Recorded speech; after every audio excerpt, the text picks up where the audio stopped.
Irmãos, em função da repercussão que houve no programa Curados pela Palavra, último tema que nós levamos para lá nessa última sexta-feira, eu gostaria de falar sobre esse mesmo tema hoje pela manhã. Eu gostaria de falar sobre a questão da solidão. Eu gostaria que você abrisse a sua Bíblia no texto, no livro de Salmo, no capítulo 25.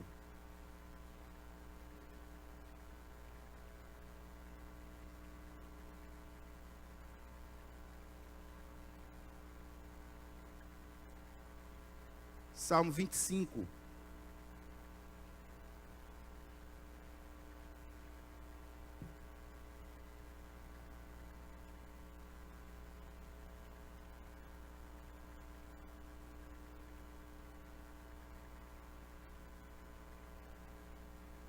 Salmo 25.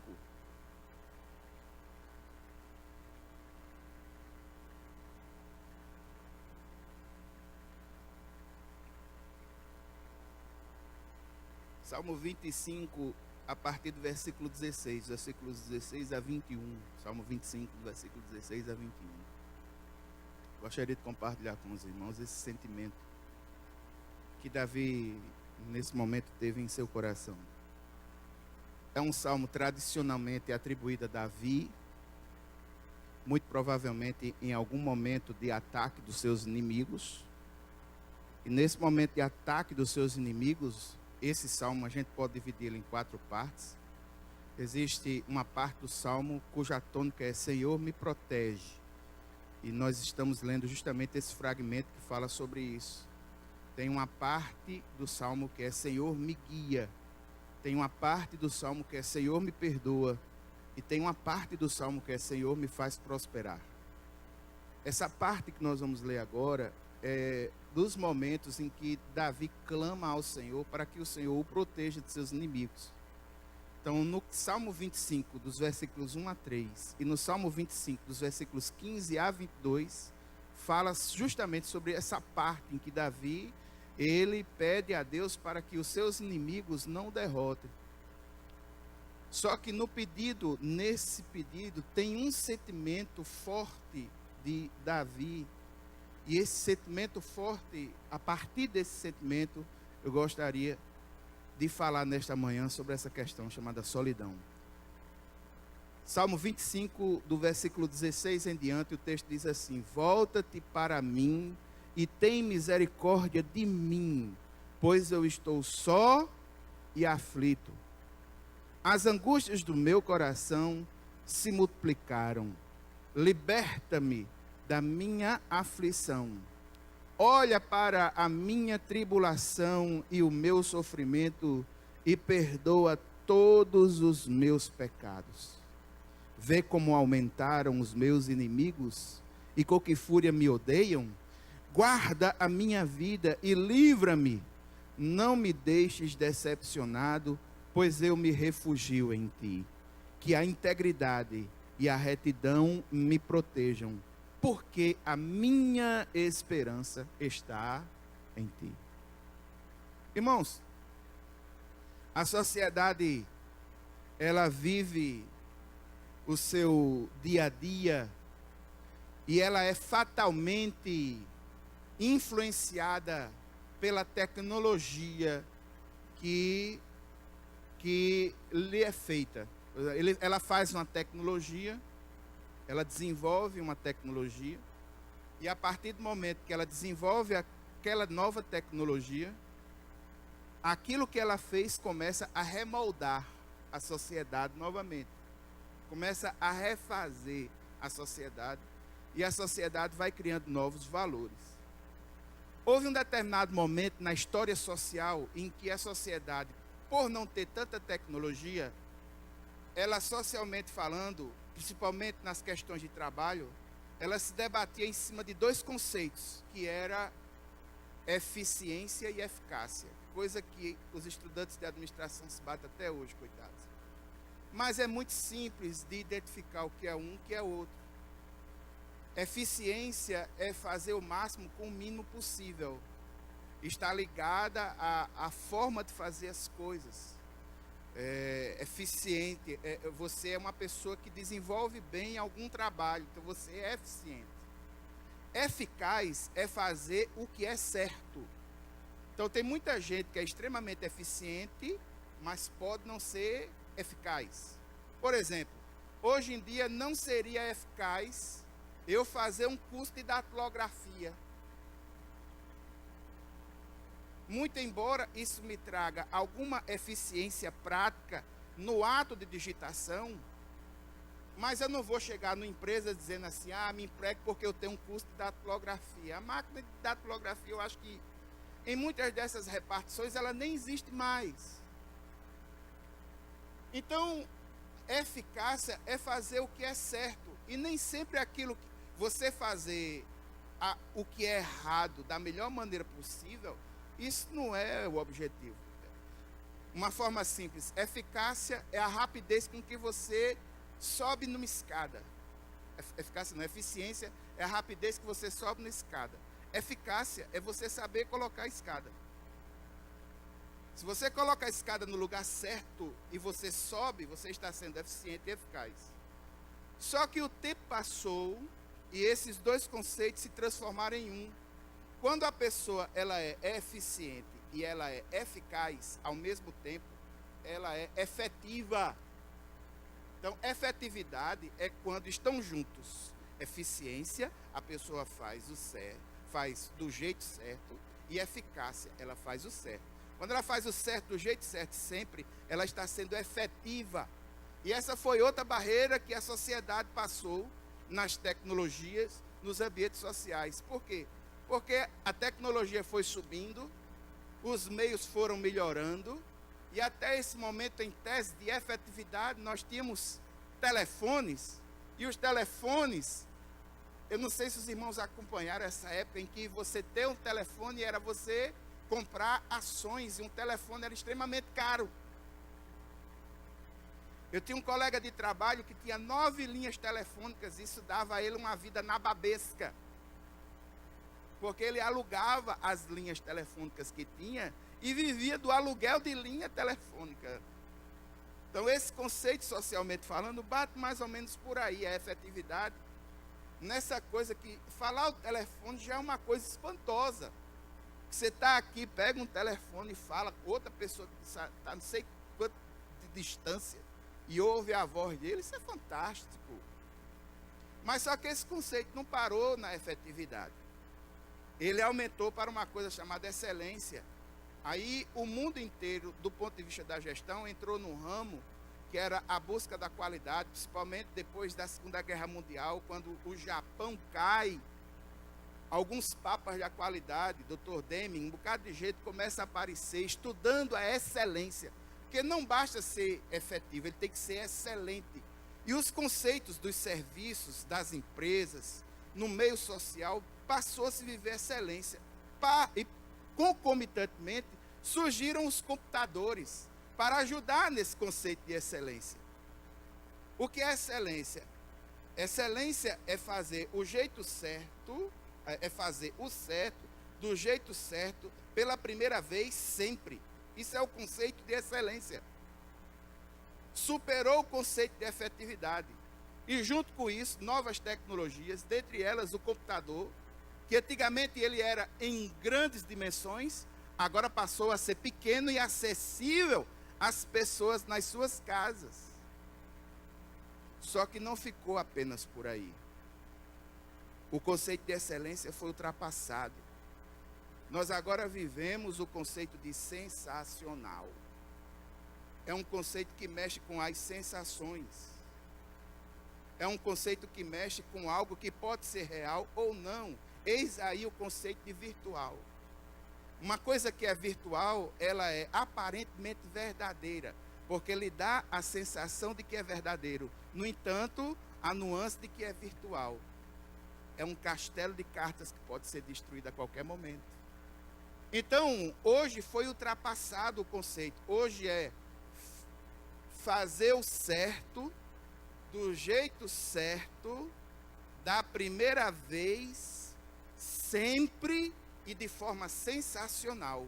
Quando você recebe um produto, um serviço, É para você ter esse sentimento assim: uau, puxa, uau. Então, o auge hoje das organizações, o auge hoje de todos os ciclos sociais produtivos, é atingir esse tipo de coisa que a pessoa recebe, ela, uau.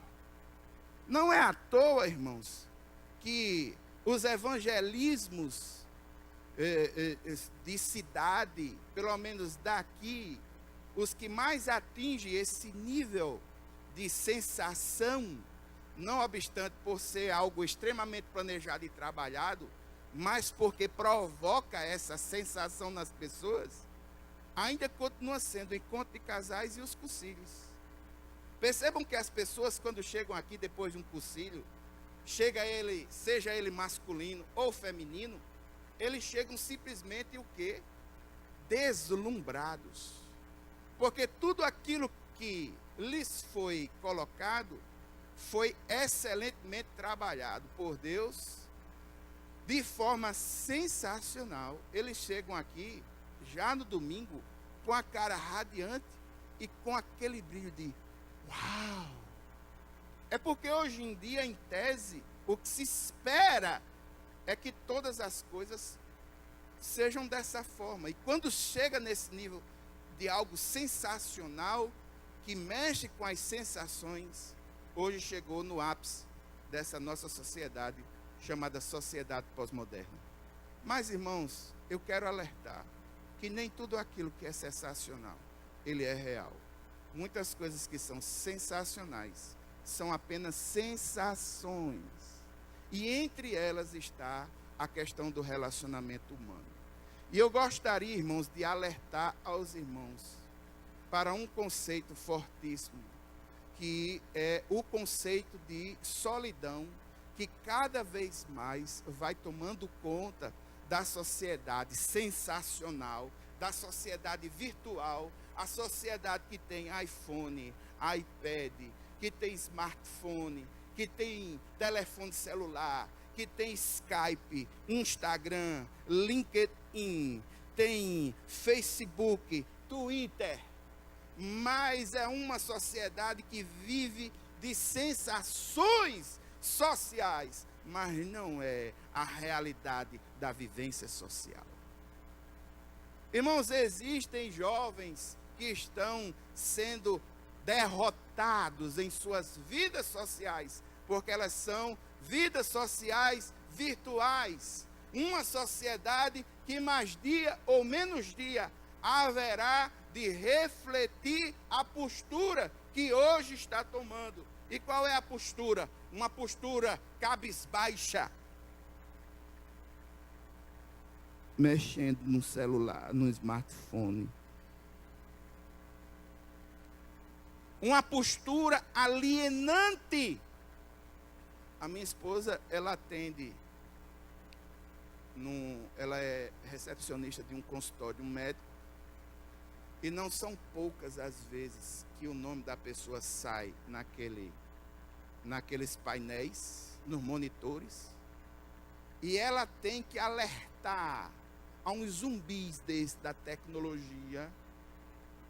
Zumbis, porque a tecnologia agora modificou algo substancial e é uma guerra profunda. Eu quero atentar para os irmãos, por quê? Porque os irmãos têm filhos, os irmãos têm sobrinhos, os irmãos têm netos, e esse aviso que eu estou dando aqui é para o bem, não apenas da sua família, de você, mas do seu filho, do seu sobrinho, do seu neto, e para bem da gente, porquanto ser humano, nós estamos nos desumanizando por causa das tecnologias. Irmão, na minha rede social deve ter mais de 3.000 pessoas. Eu não sei o nome dos irmãos pelo nome, eu vou decorar o nome daquele povo. Rede social numérica, absurda. Pessoas que têm 2, 3 listas de Facebook, porque só vai até 5.000. Mas quantos amigos de verdade essa pessoa tem? Sabe por quê, irmão? Porque é tudo virtual. Traz a sensação, mas não é a realidade. Não é a realidade. voltemos ao texto. Davi, profundamente perseguido pelos inimigos, e nesse momento de perseguição, Davi abre a sua alma dizendo: rapaz, eu estou só e aflito. Por quê? Porque a solidão, ela traz verdadeiramente dor ao coração das pessoas. Irmãos, ontem eu ouvi uma pessoa e minha esposa falou: olha aí, esse rapaz ele sofre de problemas seríssimos de depressão. Um desses cantores bem conhecidos, camarada bonito, todo saradão, aqueles corpos que parecem um chuchu, tudo dividido, cheio de dobrinha, né? Aquele negócio assim. Porque barriga definida quem tem sou eu. A minha barriga é definida. Tá aqui, olha. Eu, Chico, olha, Chico, a gente também, né, Chico? A gente tem barriga definida. Eu não cheguei 45 anos para fazer isso aqui, para destruir de uma hora para outra. Mas tá bom. Mas olhando aquela pessoa lá, é possível que ela tenha milhões de pessoas seguindo ela no Instagram, milhões de pessoas seguindo ela no Facebook, mas uma pessoa que constantemente aqui e ali está fora dos meios sociais porque se sente a pessoa mais solitária do mundo. Muitos de nós hoje em dia estamos assim, gente. Estamos inseridos em sistemas sociais, mas se sentindo as pessoas mais solitárias do mundo. Por quê? Porque existe amplitude no relacionamento, mas não existe profundidade. E nem só de amplitude vive os relacionamentos. É necessário, e mais necessário do que a amplitude, é a profundidade com que esses relacionamentos eles ocorrem. E aqui eu quero falar também do meu cuidado, nesse sentido de mostrar esse tema para os irmãos, porque a igreja ela também pode concorrer para que essa amplitude aumente, mas que não haja profundidade. E aqui eu quero alertar os irmãos que é possível sim que alguém entre nessa porta, cultue com a gente aqui, adore ao Senhor, e ela saia dessa igreja sem simplesmente interagir com ninguém. Isso é possível acontecer. Um dos momentos em que eu mais vivi só na minha vida, eu estava em Curitiba e era membro de uma igreja que tinha 8.000 membros. Mas eu nunca estive tão só em toda a minha vida. Porque simplesmente eu estava num contexto social, mas eu não conseguia me inserir dentro daquele contexto. O Dr. Craig Ellison, uma das pessoas que mais escreveram sobre esse tema de solidão, ele distingue 3 tipos específicos de solidão. O primeiro tipo de solidão, o que é solidão? Irmão, se sentir solitário é tomar consciência de que nos falta um contato significativo com outras pessoas. Não é só ter um contato, é um contato, mas que esse contato seja significativo. Que esse contato faça diferença, que esse contato tenha vínculos. Não é só você dizer, eu tenho 4.000 seguidores no meu Facebook, mas daqueles seguidores de Facebook, quantos efetivamente são daqueles que interagem com você, são aqueles que em um momento difícil da sua vida haverão de estar ao seu lado, intercedendo junto com você? Quantos desses? Então, o conceito de solidão é um conceito que traz a profundidade, envolve um sentimento íntimo de vazio, e esse sentimento íntimo de vazio traz tristeza, traz dor à alma. Por quê? Porque uma pessoa sozinha, ela é uma pessoa desanimada. Por estar só, ela não vai ter ninguém perto dela dizendo, nós vamos conseguir. Ela está só. Então, uma pessoa que triste, desanimada, ela tem a sensação forte de isolamento, ela tem inquietação na sua alma, uma ansiedade forte, um desejo intenso de ser amado, de ser aceito, e principalmente o desejo de ser necessário para alguém ou para algum grupo. As pessoas que são solitárias e que estão vivendo nesse mundo que nós estamos vivendo, Eu vejo nelas um queixume, que é o queixume de que elas se sentem que são deixadas de lado nas coisas, se sentem indesejadas, se sentem rejeitadas, mesmo quando estão cercados por outras pessoas, mas isso não necessariamente não lhe atinge a alma, porque falta profundidade. São pessoas incapazes de construir relacionamentos significativos ou obter satisfação emocional das associações que conseguem manter. Neste sentido, existem 3 tipos. A primeira solidão é a solidão emocional. A solidão emocional envolve a perda ou a falta de uma relação que seja psicologicamente íntima com uma pessoa, ou até mesmo com um grupo de pessoas. É aquele relacionamento da profundidade que a gente está falando, mas no que tange um a outro. A pessoa se sente só e geralmente ela consegue restabelecer-se quando ela ganha outro relacionamento com a mesma profundidade. Isso é muito natural. O que eu vou dizer agora é muito natural ocorrer. Por exemplo, é muito natural ocorrer em pessoas de mais idade que têm um relacionamento muito forte, muito íntimo com o cônjuge, um com o outro.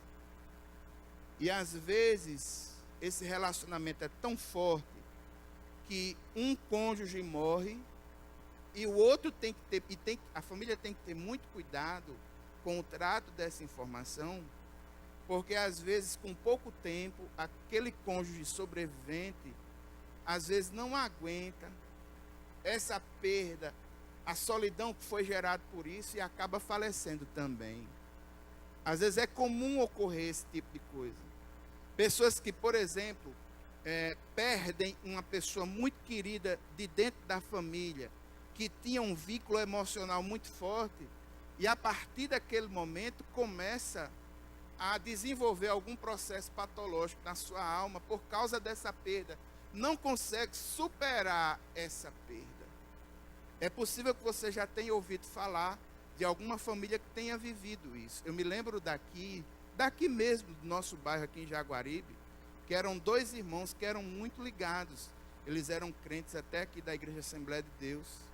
Então, teve um que faleceu e o outro, 1h30 depois, ele só fez, ninguém disse para ele, mas pelo fato dele perceber que algo estava errado, ele entendeu que a sua irmã havia falecido e ele faleceu também.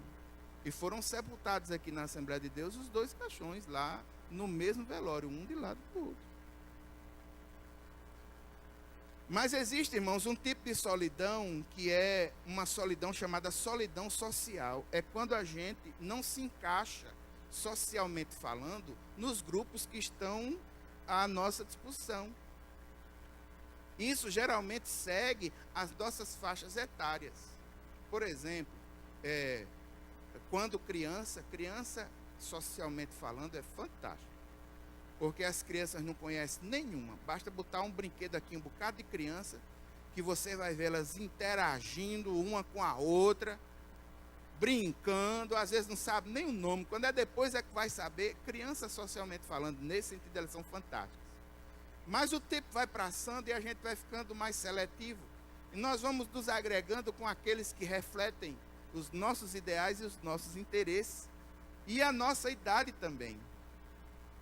Então, a solidão social é o sentimento, muitas vezes também, de falta de propósito, ansiedade, vazio. A pessoa, ela se sente como se estivesse fora de tudo, à margem da vida. Por quê? Porque não se encaixa em algum grupo, e por não se encaixar em grupo algum, ela entende que ela não é necessária, que ela não tem nada a oferecer. Esse tipo de solidão também é forte. Por quê? Porque as pessoas sofrem. Uma pessoa socialmente separada, nesse sentido, de um grupo, ela precisa de um grupo de apoio, de pessoas que o aceitem, que o recebam como ela é. Eu vou dar um exemplo de passagem de um para outro que vocês vão entender. Uma pessoa que está trabalhando numa empresa, trabalhou 40 anos em uma empresa, com os mesmos relacionamentos, com as mesmas pessoas, aquelas pessoas vão envelhecendo, na empresa onde ela está, ela estabeleceu um relacionamento significativo com os amigos de trabalho, só que agora ela vai se aposentar. Então ela sai do grupo social onde ela está e parte para uma nova esfera, parte para estabelecer novos relacionamentos, agora na faculdade de aposentada, ela agora está aposentada, né? Só, irmãos, que isso não é uma mudança fácil. Por quê? Porque ela vai ter que procurar um grupo que se assemelhe a ela em interesses e no seu padrão de vida. Isso não é uma coisa fácil. Isso é difícil. É como, por exemplo, você vê aqui um número grande, adolescentes, muitos adolescentes juntos, tal, não sei o quê. Só que chega um certo ponto que esses adolescentes do grupo da igreja mesmo, por exemplo, eles vão tomar rumos diferentes. E ao tomarem rumos diferentes, existe uma fragilidade, eles vão se desfazendo e vão se modificando para adequarem-se a novos grupos. Só, irmãos, que eu quero trazer um alerta para muitos irmãos, principalmente aqueles que são novos convertidos, que estão na igreja. Por quê? Porque quando a gente não teve um encontro com Jesus ainda, é muito natural, é muito comum a gente ter um ciclo de amizades que não reflitam os valores do Evangelho. Então a gente está cheio de amigo que... A gente está cheio de amigo que bebe, que fuma, que tem uma vida social intensa, e a gente está no meio desse bolo também. Só que a partir do momento que você teve um encontro real, natural, sobrenatural com Deus e o Espírito Santo do Senhor começa a habitar na tua vida, a semente do Evangelho está inserida em você, de forma natural, aquelas antigas amizades que você tinha, elas vão lhe deixar, não é porque você não queira estar com elas, é porque agora você reflete novos valores, e você vive um padrão de vida que não atende mais aquelas demandas. Então, irmãos, corre o risco da pessoa ter um encontro com Jesus, deixar as amizades lá fora, e chegar aqui dentro da igreja, e se porventura não houver um esforçozinho também, ela não fazer nenhuma amizade aqui dentro. Os irmãos estão entendendo o que eu estou dizendo? Corre o risco, sim. Porque entra e sai, cada vez mais nós interagimos menos uns com os outros, estamos muito ligados a ciclos de rotinas. Começamos a conhecer as pessoas mais de forma superficial, nunca de forma profunda. E se nós não tivermos cuidado, e se não lutarmos contra isso, corremos o risco sim de entrar e sair, não interagir com ninguém. Sermos solitários dentro de um grupo social significativo que é a igreja, que em tese não deveria ser assim. Eis aí esses dois tipos de solidão: a solidão emocional individual do relacionamento profundo, a solidão social de fazer parte de um grupo e de sentir-se apoiado por este grupo. É por isso, irmãos, que eu não sei se acontece com vocês, mas comigo acontece. Eu não me sinto mais confortável ao olhar os valores que existem hoje neste mundo, porque eu não me sinto parte dele. Eu não me sinto parte de um mundo de relacionamentos sociais sem profundidade. Eu não me sinto parte de um mundo em que cheira violência. Eu não me sinto parte de uma sociedade, como por exemplo, aconteceu aqui no Rio Grande do Norte, as rebeliões do presídio de Alcaçuz no Rio Grande do Norte, né? Rapaz, o pessoal gravou as atrocidades lá, fizeram um DVD, daqueles DVDzinhos que vende pirata, os carrinhos no meio da rua, estão vendendo lá no Rio Grande do Norte, é o top de venda. E eu olho para esse tipo de sociedade, irmãos, e me perdoe, mas eu não me encaixo nela, não sei se você se encaixa.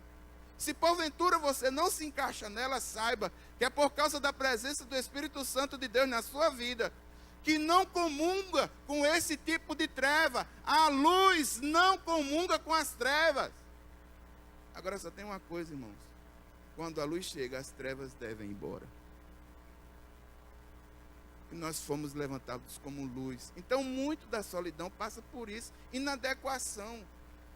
Eu não me sinto mais, eu não faço parte, não me perdoe, eu não faço parte desses zumbis da tecnologia, que vivem de cabeça baixa, alienados do mundo. Eu não faço parte desses zumbis. E eu entendo que os irmãos, se porventura alguém tem tido esse tipo de coisa, irmão, tem certos restaurantes aqui em João Pessoa, que é simplesmente irônico. Um restaurante cheio de gente, tudo de cabeça baixa, olhando para o smartphone. Isso é ridículo. Irmão, na minha infância, os relacionamentos sociais eram cuidados face a face. A minha turma de conclusão do curso de mecânica de 88, nós nos reunimos até hoje. Veja aí, de 1988 até hoje, quantos anos já? Amigos de verdade. O Facebook, o WhatsApp que a gente se comunica é um acessório. A gente se levanta para ir ver um a um, fazer almoço, vendo um a um, face a face. Você não sabe o bem que isso traz para cada um de nós. E não existe tecnologia no mundo que vá substituir o relacionamento humano, pessoa na frente de pessoa, comunicação real, sentimentos sendo trocados um com o outro. É por isso que eu me levanto hoje, me levanto nesse sentido de falar contra a solidão. Agora, irmãos, eu quero falar também que nem todo tipo de solidão é ruim. E a psicologia, pelo menos o Dr. Craig Ellison, em seus livros, vai fazer uma distinção entre a solidão e o isolamento. O isolamento é necessário para uma vida saudável. O que é o isolamento? O isolamento é quando a gente, em determinados momentos, a gente se isola um pouquinho para refrescar as ideias, para orar. Jesus fazia muito isso. Jesus era seguido por multidões. Ele tinha 12 discípulos, tinha 3 amigos mais íntimos, mas em determinados momentos ele se isolava para orar, buscar intimidade com o Pai. Ele orava, ele buscava. Isso é isolamento. O isolamento é afastar-se voluntariamente. O isolamento, ele é saudável, ele é refrescante, ele rejuvenesce, ele é agradável. De vez em quando, aqui na igreja, existem uns retiros que nada mais é do que uma espécie de isolamento. E dentro dos retiros, às vezes se faz outros isolamentos, que é o a sós com Deus, para que a pessoa possa rejuvenescer as suas ideias. Eu sou uma pessoa que curto muito, eu gosto muito dos meus isolamentos, mas o isolamento ele é voluntário. Eu entro em isolamento porque quero e saio do isolamento porque quero. A solidão não, ela é involuntária. Muitas vezes a pessoa solitária, às vezes ela gostaria até de querer sair da solidão, mas ela não consegue mais, porque ela não consegue mais se encaixar, percebe? Ela não consegue, ela não tem como. A solidão ela é involuntária, a solidão traz dor, a solidão é penosa, a solidão é exaustiva. Nós vemos o texto aqui no Salmo 25, a palavra que está próximo de solidão e que Davi usa, eu estou só e aflito. Aflito. A solidão traz dor à alma. Ela é penosa, é exaustiva, é desagradável. E existe um tipo de solidão, irmãos, que essa solidão é a mais forte. As pessoas que têm ela, eu intercedo muito para que possam vencer, que a solidão existencial. Solidão emocional, a solidão social, mas dessas duas, a solidão existencial é a pior. No livro de Eclesiastes, no capítulo 3, no versículo 11, Salomão vai dizer uma coisa, e é um texto muito antigo. O texto diz assim: Deus fez tudo formoso ao seu tempo, e pôs no coração do homem o desejo pela eternidade, sem que o homem perceba essa grande obra do início até o final. Pascal vai pegar esse texto e vai fazer uma releitura dizendo: existe um vazio no coração do homem que só pode ser preenchido pela presença de Deus. Enquanto esse vazio não é preenchido, o homem haverá de viver uma solidão existencial e ele vai tentar substituir esse vazio dessa solidão existencial com as coisas do mundo. Então, ele vai substituir esse vazio existencial com o relacionamento com as drogas. Ele vai tentar substituir esse vazio existencial com o trabalho. Aí Salomão vai dizer, pique besteira, vaidade, encher a vida de trabalho. Ele vai preencher essa solidão existencial com a realização humana. Irmãos, tem uma pessoa na internet, que agora a onda é youtuber. Se você tem em casa televisão normal e pode acessar a internet, hoje em dia as opções na internet, no YouTube, está melhor que a TV. Então tem gente que já não assiste mais TV, só assiste YouTube dentro de casa, nas televisões, né? Tem uma mulher, talvez até eu vou falar em alguém que você já tenha visto. Tem uma mulher chamada Rúbia, eu acho que é Rúbia, Dona Rúbia, que é uma senhora que ela é bem simples e a filha começou a gravar o dia a dia dela. E ela começa a compartilhar o dia a dia dela, bem simples. As receitas que ela ensina, que ela cozinha, não é essas receitas chiques que mostra na televisão, não. Ela ensina receita com RO, que é o resto de ontem. Aí você pega não sei o que e faz não sei o que, ensina o povo a passar camisa, ensina o povo a ajeitar a casa, porque ela é pobre. Irmãos, essa mulher está virando um fenômeno na internet. Ela já foi entrevistada já. E teve uma das pessoas que disse algo sobre ela que me fez pensar. O cara diz, olha, eu já viajei o mundo inteiro, eu tenho muitos recursos, mas eu não tenho a felicidade que ela tem. Irmãos, e a gente entende assim, pelos meandros da vida dessa Dona Rúbia, que ela é uma pessoa que conhece Jesus. Ela não diz qual é a religião dela, mas todos os conselhos que ela vai dar, ela faz dentro de um texto bíblico. Eu digo, olha aí, o porquê. Ela não é vazia por dentro ela está cheia de Deus. Irmãos, o vazio existencial é terrível. Por quê? Porque as 3 principais perguntas da vida a pessoa não tem resposta. Quem é vazio por dentro? Quem é vazio por dentro? Tem a dor de não saber de onde veio. Por quê? Porque para ele é mais fácil acreditar na teoria do Big Bang, que tudo em tese ocorre em função de uma grande explosão cósmica.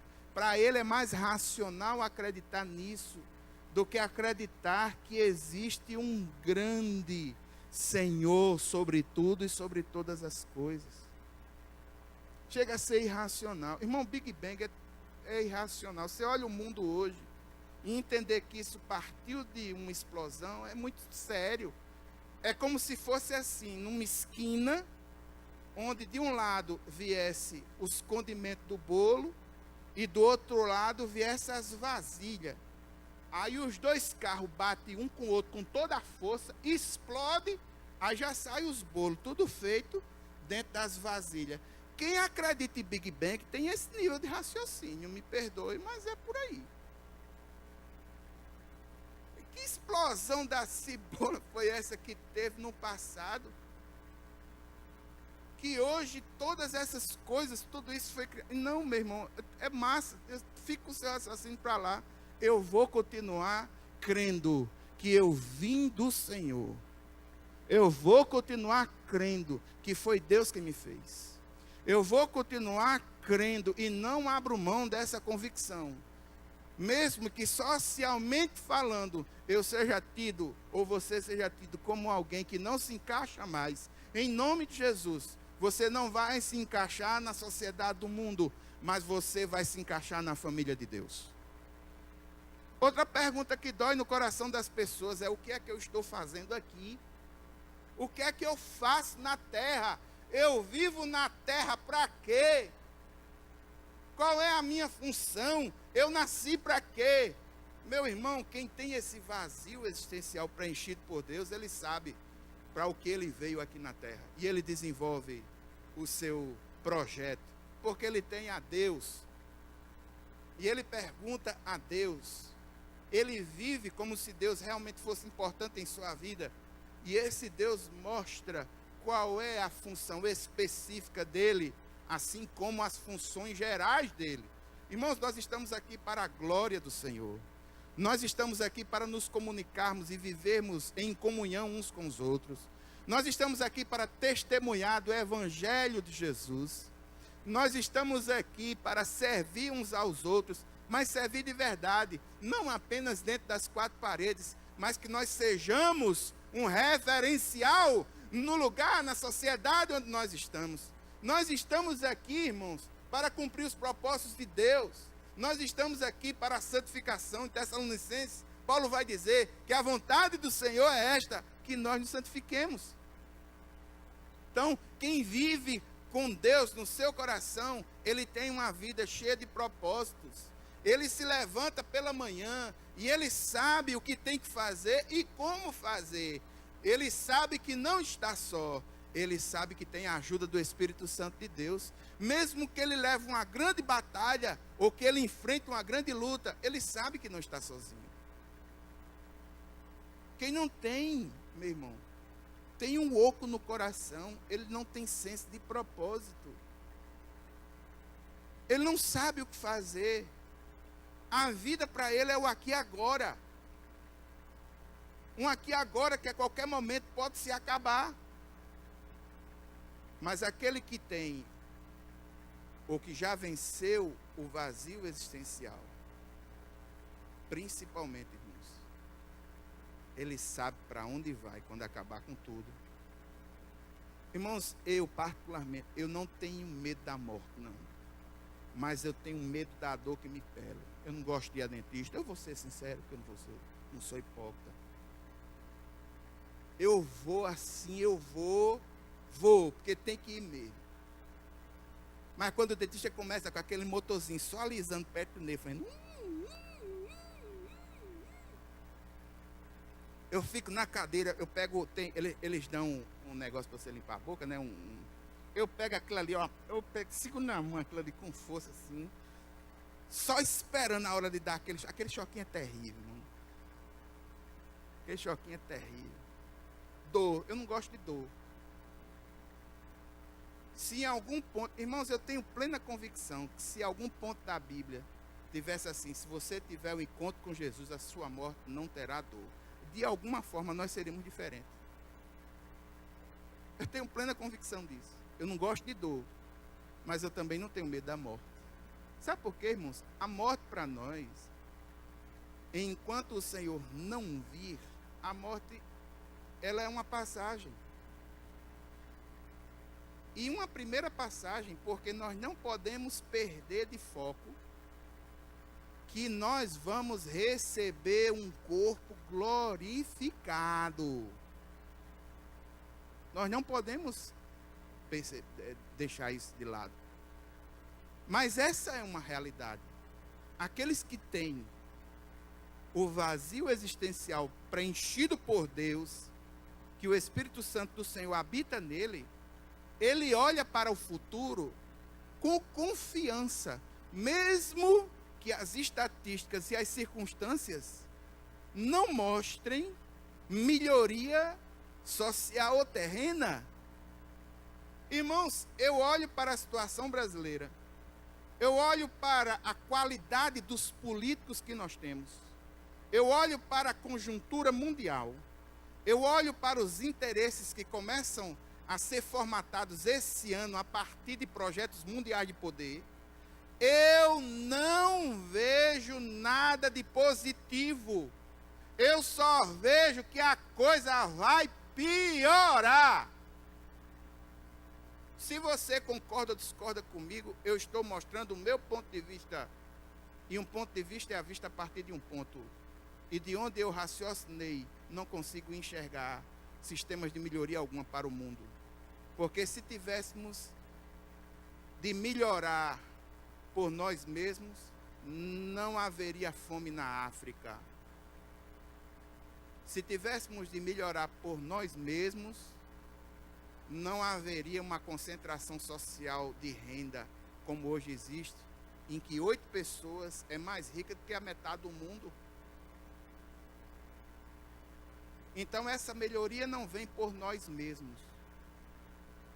E cada vez eu percebo a humanidade que vai se afastando de Deus. E quanto mais ela se afasta de Deus, mais elas se afastam um do outro. Essa é a perspectiva que eu tenho. Mas eu vivo um paradoxo, irmãos. Eu também olho para o futuro, entendendo que todas as coisas cooperam para o bem daqueles que amam a Deus. Eu olho para o futuro, entendendo que Deus é aquele que tem condições de transformar o mal em bem.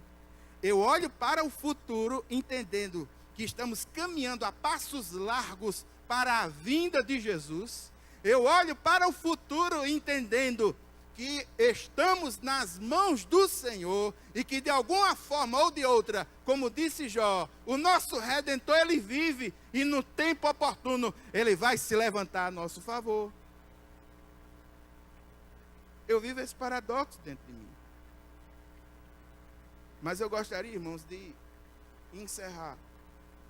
Você agora conhece as 3 solidões que alguém pode viver: solidão emocional, social ou existencial. Eu espero profundamente do meu coração que você tenha a solidão existencial, vencido essa solidão. Eu espero do meu coração que você tenha vencido essa solidão. E nós só podemos vencer essa solidão quando nos afastamos, quando nos aproximamos de Deus. Quando nós nos aproximamos do Senhor, em Cristo Jesus, a presença do Espírito Santo de Deus, que é Deus em nós, afasta esse sentimento de solidão existencial e a gente vive novos propósitos e uma nova vida. Quero também dar algumas dicas práticas à igreja. Irmãos, você que faz parte de uma igreja, procure buscar algo em ajudar essa comunidade, a edificar a comunidade, a estar junto, estar próximo. Outra coisa, enfrente as mudanças. Não é pelo fato da gente não gostar das tecnologias que a gente vai criar aversão a elas. Não, muito pelo contrário. Nós precisamos saber lidar com as tecnologias que nos são colocadas.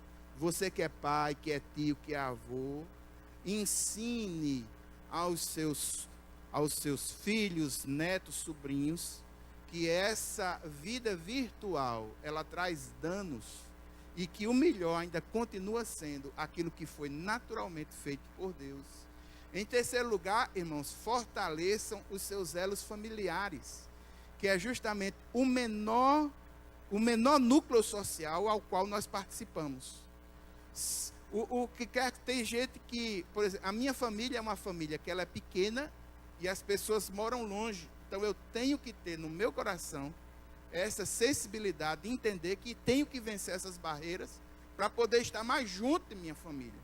Então, não sei como o Espírito de Deus tem tocado no seu coração, mas pelo menos a mim, o máximo que eu puder fazer pelos meus, eu vou aprofundar mais ainda.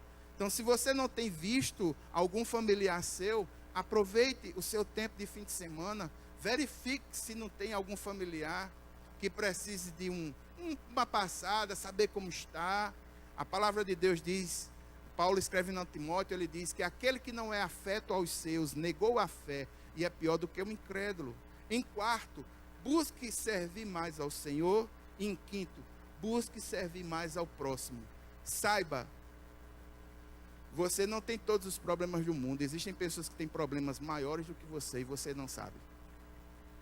E a partir do momento que você começa a ajudar outras pessoas que têm um problema maior do que o seu, você vai se sentir uma pessoa necessária. E esse sentimento de solidão, ele haverá de diminuir. Então, louve a Deus, livre-se da solidão existencial e sirva ao próximo, livre-se da solidão emocional e social. Deixe-me orar por você. Pai, nesse momento nós clamamos a Ti, Deus, no nome de Jesus. E nós te pedimos, Senhor, que o Senhor nos ajude, Pai. Deus eterno e poderoso, nós estamos juntos, o Senhor está conosco.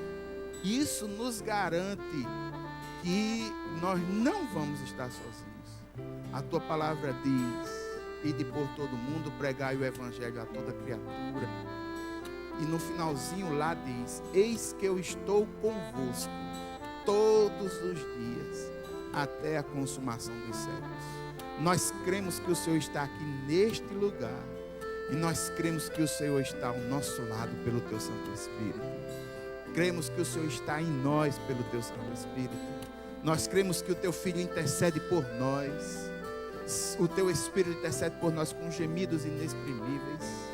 Louvado seja o nome do Senhor. Nós não estamos sozinhos porque estamos com o Senhor. Mas o sentimento, a sensação pode ocorrer. E nós queremos te pedir, Deus, no nome de Jesus, que aquelas pessoas que têm tido dificuldades para arrumar novos amigos, têm tido dificuldades para se integrar socialmente, meu Deus, ajuda elas pelo teu Santo Espírito. Pai, no nome de Jesus, nós clamamos a ti, Senhor, e nós te pedimos que o Senhor nos ajude na nossa caminhada. Oramos no nome de Jesus. Amém.